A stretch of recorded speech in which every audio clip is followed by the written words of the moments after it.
Hello, जय हिंद, नमस्कार दोस्तों। आप सभी का स्वागत है आपके अपने YouTube channel online GK free classes में। आज के इस क्लास में हम रेलवे ग्रुप डी परीक्षा 2025 के लिए 8वां मॉडल पेपर लेकर आए हैं।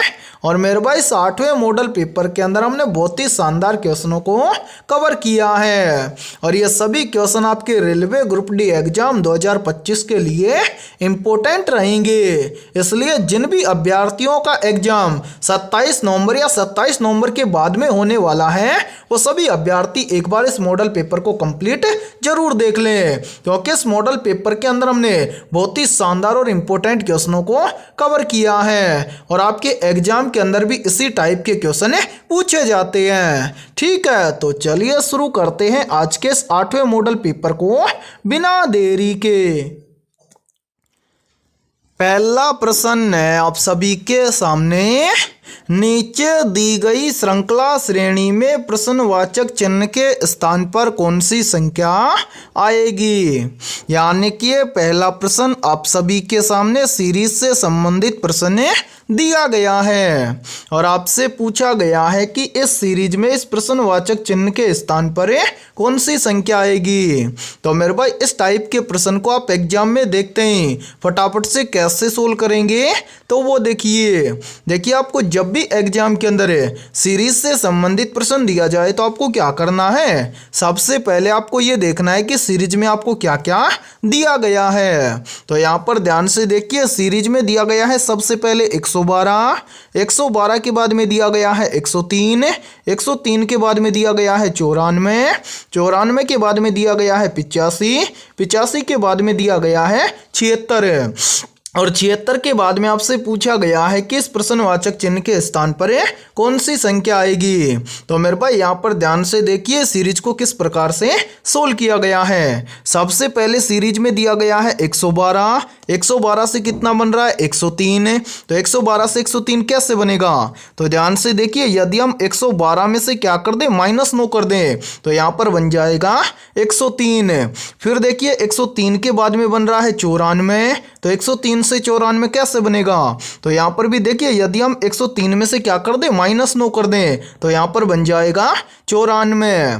फिर देखिए 94 से कितना बन रहा है 85। तो 94 से 85 कैसे बनेगा, तो यहाँ पर भी देखिए, यदि हम 94 में से क्या कर दें, -9 कर दें, तो यहाँ पर बन जाएगा 85।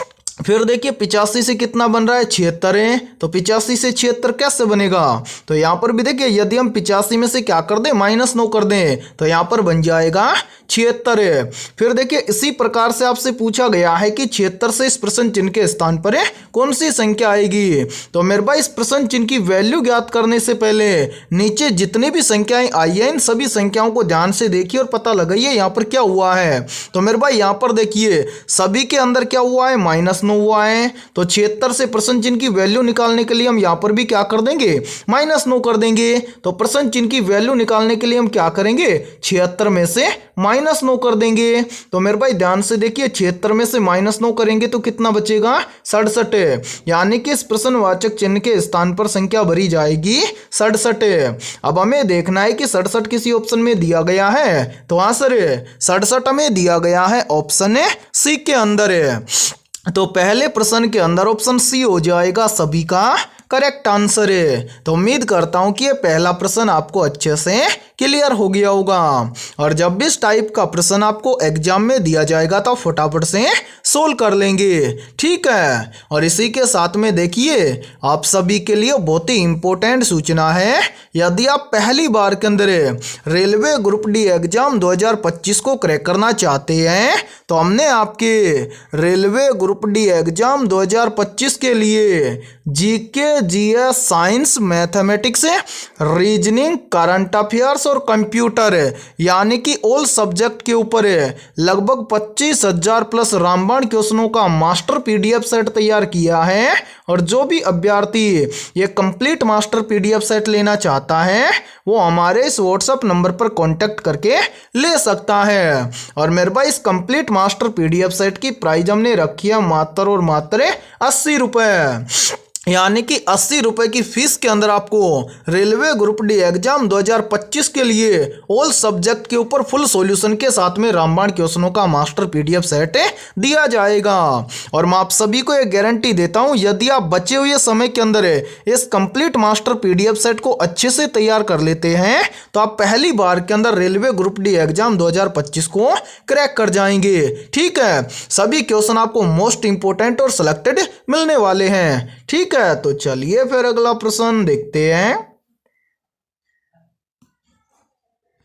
दूसरा प्रश्न है आप सभी के सामने, नीचे दी गई आकृति में कुल कितने त्रिभुज हैं ज्ञात करें। यानी कि दूसरा प्रश्न आप सभी के सामने काउंटिंग फिगर से संबंधित प्रश्न दिया गया है और आपसे पूछा गया है कि नीचे जो ये वाली आकृति दी गई है इस आकृति में कुल कितने त्रिभुज हैं। तो मेरे भाई इस टाइप के प्रश्न को आप एग्जाम में देखते हैं मात्र 2 से 3 सेकंड में कैसे सोल्व करेंगे, तो वो देखिए इस टाइप के प्रश्न को एग्जाम में सोल्व करना बहुत ही आसान होता है। समझिए मेरे भाई, ध्यान से देखिए, जब भी आपको एग्जाम के अंदर इस तरह की आकृति दिखाई दे तो मेरे भाई याद रखना, ऐसी आकृति में आप त्रिभुजों को कैसे काउंट करेंगे। सबसे पहले आपको सिंगल फलक वाले त्रिभुज देखने हैं। जैसे देखिए 1 2 3 4, इस आकृति में कितने त्रिभुज हैं 4।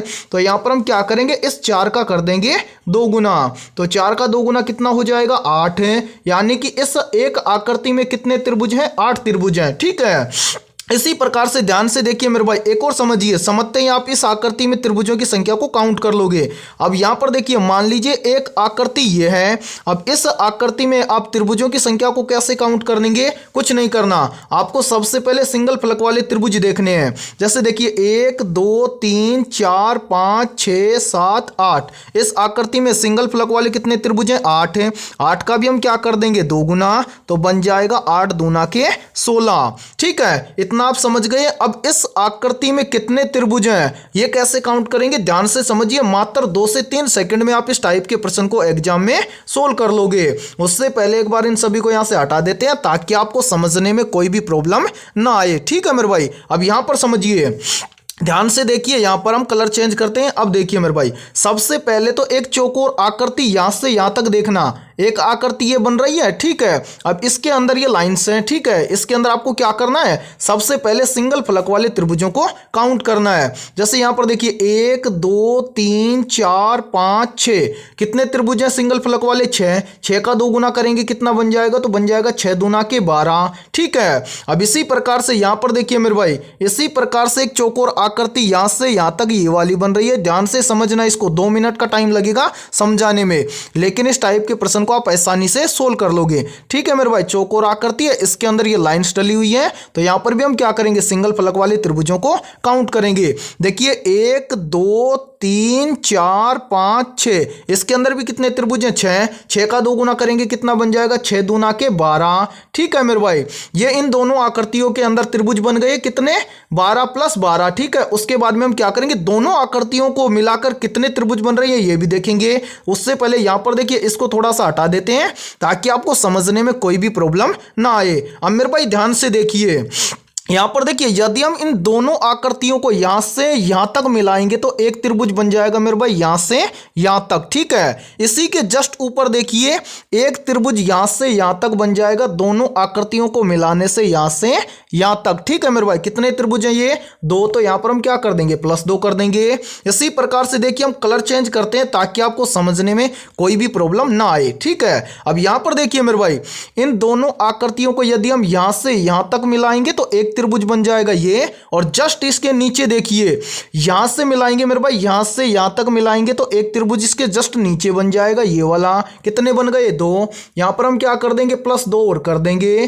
ठीक है, इसी के साथ में आप ध्यान से देखिए मेरे भाई, यहां पर देखिए एक त्रिभुज बन जाएगा यहां से यहां तक इन सभी आकृतियों को मिलाने से। ठीक है, यहां से यहां तक हम क्या कर देंगे +1 और कर देंगे। क्या इन सभी के अलावा इस आकृति में कोई अन्य त्रिभुज है, तो नहीं सर, इन सभी के अलावा इस आकृति में कोई अन्य त्रिभुज नहीं है। तो अब हम क्या करेंगे, इन सभी को टोटल कर लेंगे। तो ध्यान से देखिए 12 और 12 कितना हो जाएगा 24, 24 और 2 कितना हो जाएगा 26, 26 और 2 कितना हो जाएगा 28, 28 और 1 कितना हो जाएगा 29। ठीक है, यानी कि हमारे सामने जो ये वाली बड़ी आकृति दी गई है।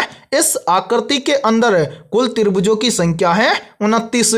अब हमें देखना है कि 29 किसी ऑप्शन में दिया गया है, तो आंसर 29 हमें दिया गया है ऑप्शन ए के अंदर है। तो दूसरे प्रश्न के अंदर ऑप्शन ए हो जाएगा सभी का करेक्ट आंसर है। तो उम्मीद करता हूं कि यह दूसरा प्रश्न भी आपको अच्छे से क्लियर हो गया होगा। और जब भी इस टाइप का प्रश्न आपको एग्जाम में दिया जाएगा तो आप फटाफट से सोल्व कर लेंगे। ठीक है, तो चलिए फिर अगला प्रश्न देखते हैं। तीसरा प्रश्न है आप सभी के सामने।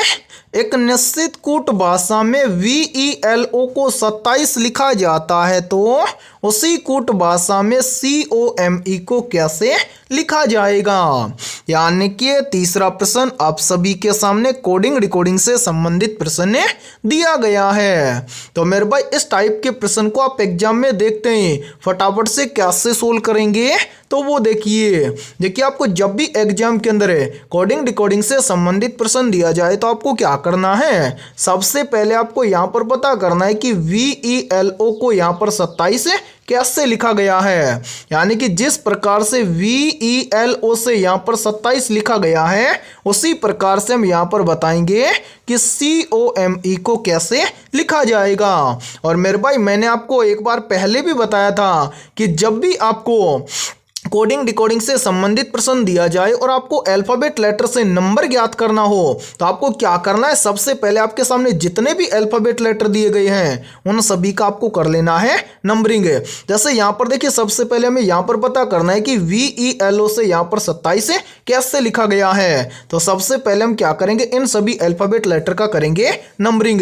तो यहाँ पर देखिए पहला लेटर है V आता है 22 नंबर पर है। V के बाद में है E आता है 5 नंबर पर है। ई के बाद में है L आता है 12 नंबर पर है।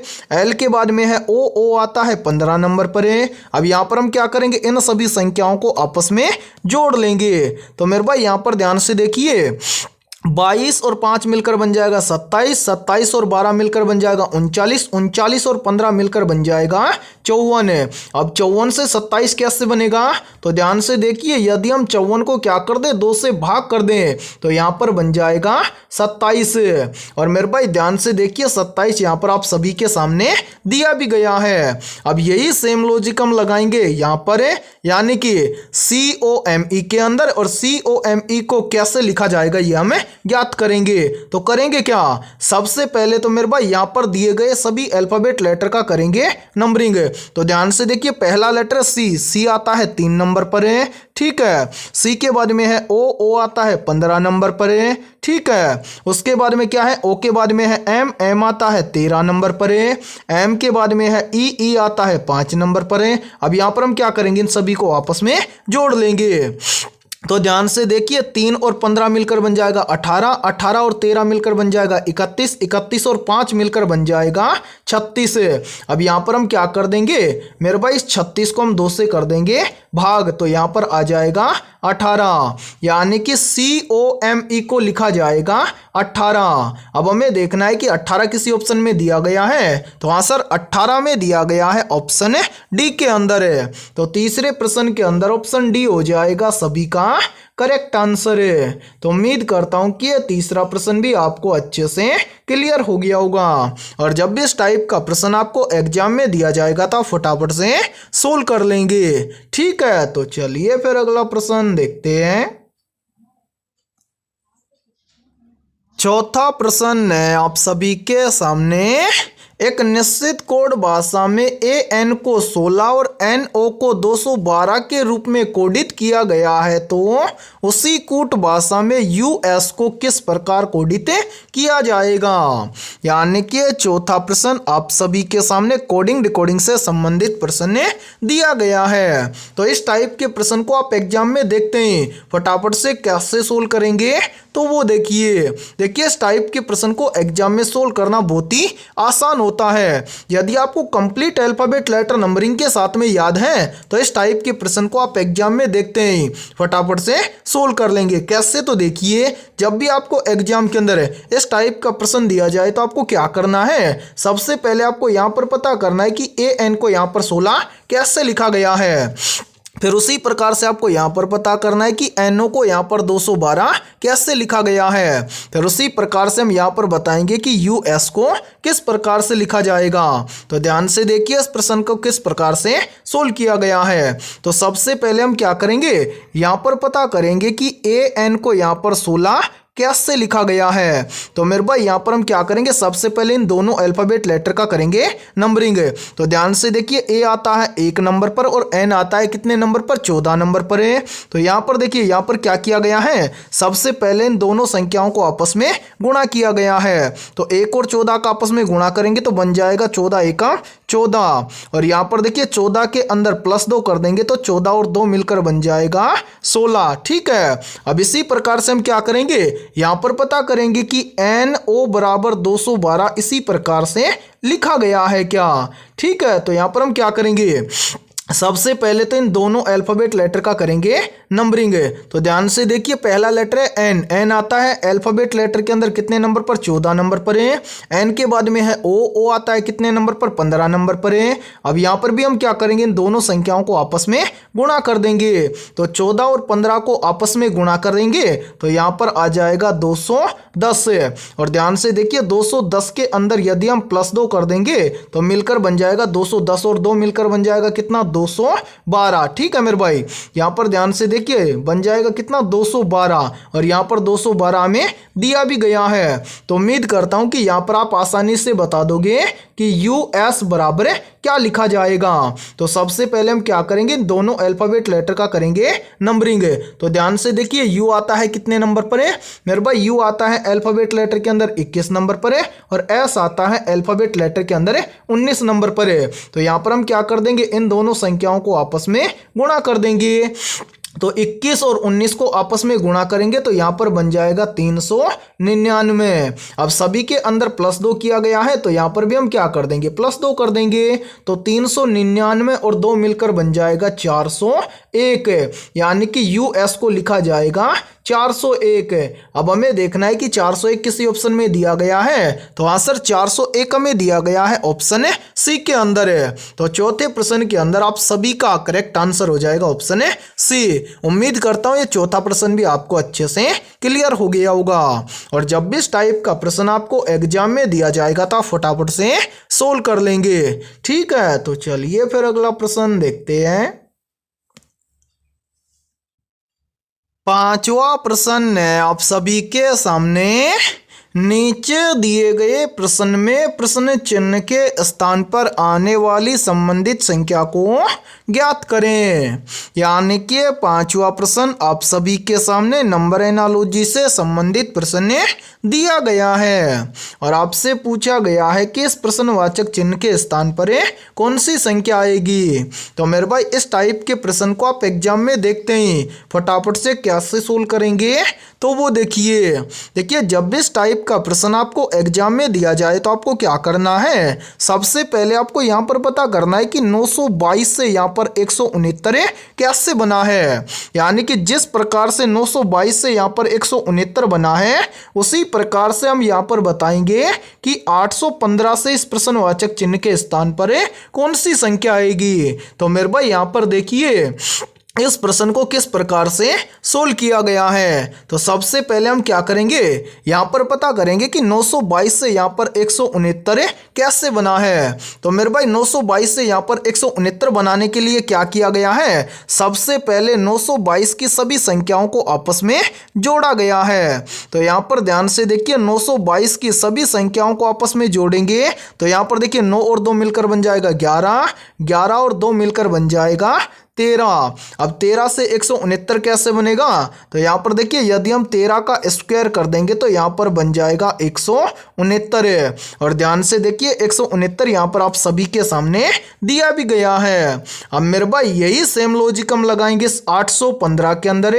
और पता करेंगे कि 815 से इस प्रश्नवाचक चिन्ह के स्थान पर कौन सी संख्या आएगी। तो सबसे पहले हम क्या करेंगे, 815 की सभी संख्याओं को आपस में जोड़ लेंगे। तो यहाँ पर ध्यान से देखिए 8 और 1 मिलकर बन जाएगा 9, 9 और 5 मिलकर बन जाएगा 14। अब यहाँ पर हम इस 14 का भी क्या कर देंगे, स्क्वायर कर देंगे। 14 का स्क्वायर कितना होता है, तो मेरे भाई आप सभी को पता होगा 14 का स्क्वायर होता है 196, यानी कि इस प्रश्नवाचक चिन्ह के स्थान पर संख्या भरी जाएगी 196।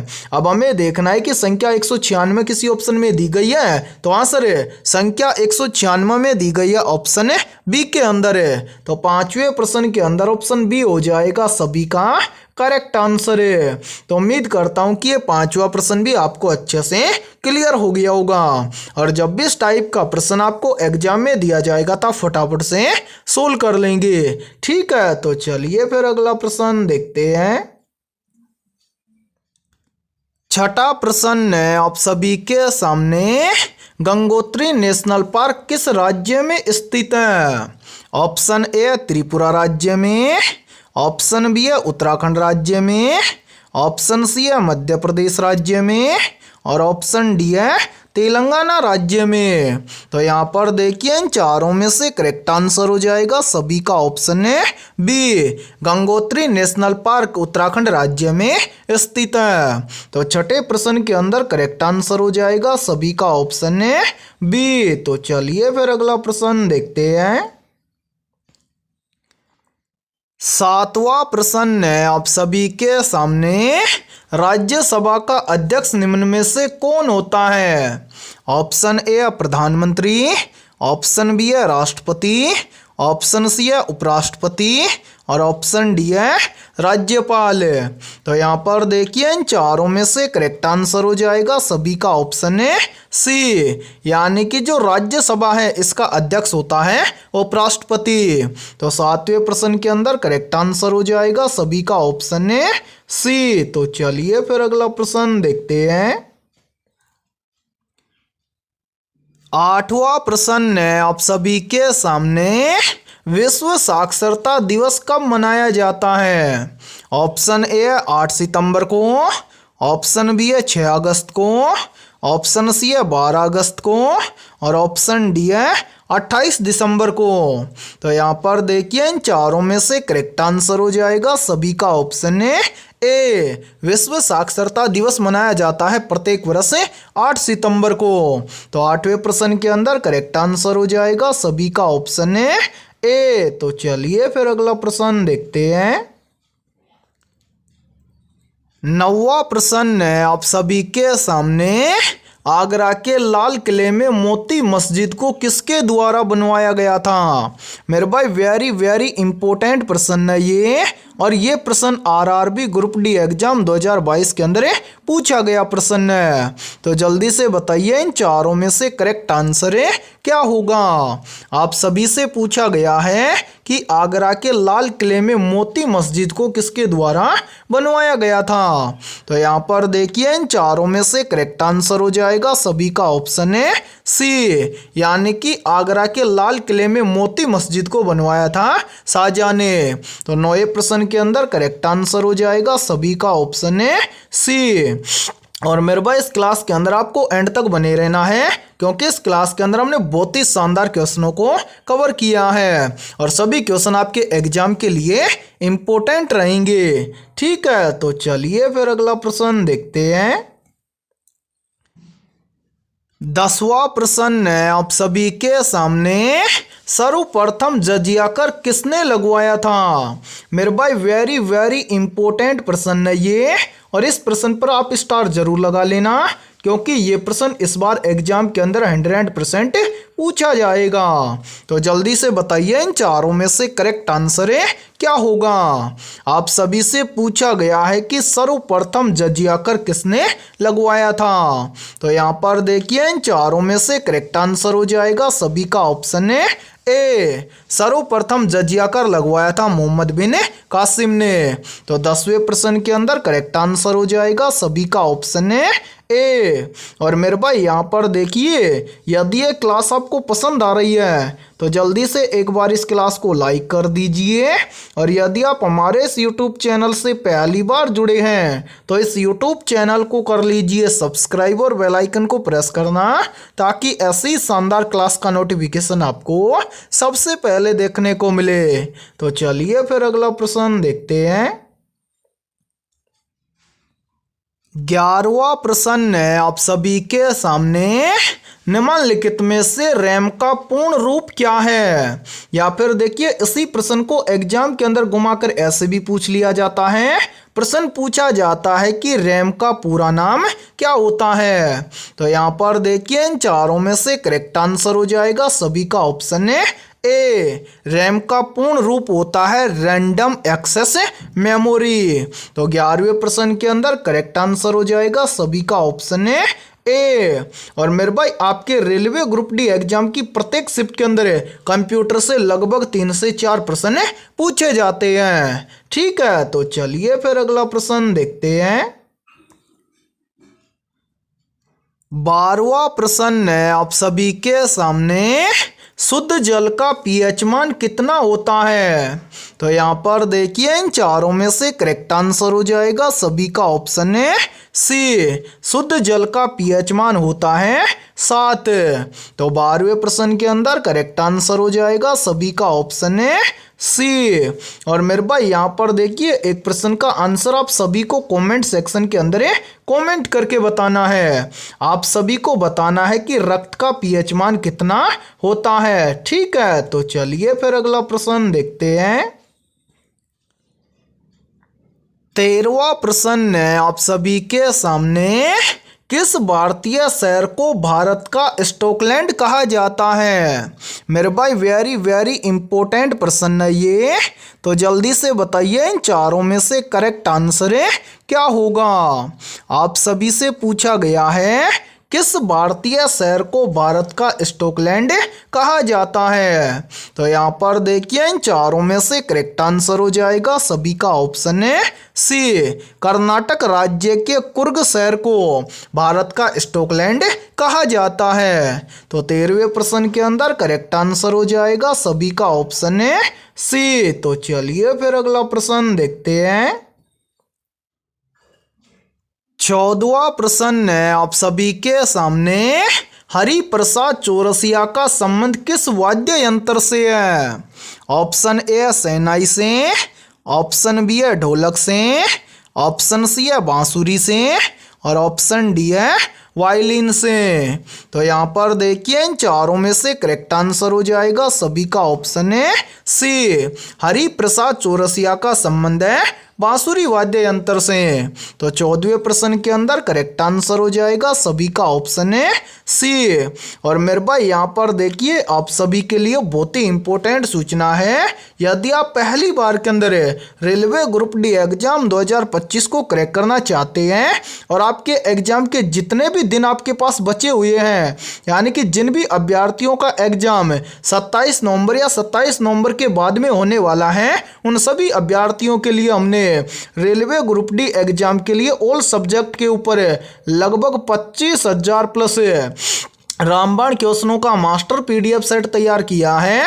और जो भी अभ्यर्थी ये कंप्लीट मास्टर पीडीएफ सेट लेना चाहता है वो हमारे इस व्हाट्सएप नंबर पर कांटेक्ट करके ले सकता है। व्हाट्सएप नंबर है 7374826893। आप सभी इस व्हाट्सएप नंबर पर कांटेक्ट करके इस कंप्लीट मास्टर पीडीएफ सेट को ले सकते हैं। और मेरे भाई इस कंप्लीट मास्टर पीडीएफ सेट की प्राइस हमने रखी है मात्र और मात्र 80 रुपये। यानी कि ये कंप्लीट मास्टर पीडीएफ सेट आपको दिया जाएगा 80 रुपये की फीस के अंदर है। और मैं आप सभी को ये गारंटी देता हूँ, यदि आप एग्जाम से पहले इस कंप्लीट मास्टर पीडीएफ सेट को अच्छे से तैयार कर लेते हैं तो एग्जाम के अंदर आपको ज़्यादातर क्वेश्चन इसी मास्टर पीडीएफ सेट से देखने को मिलेंगे।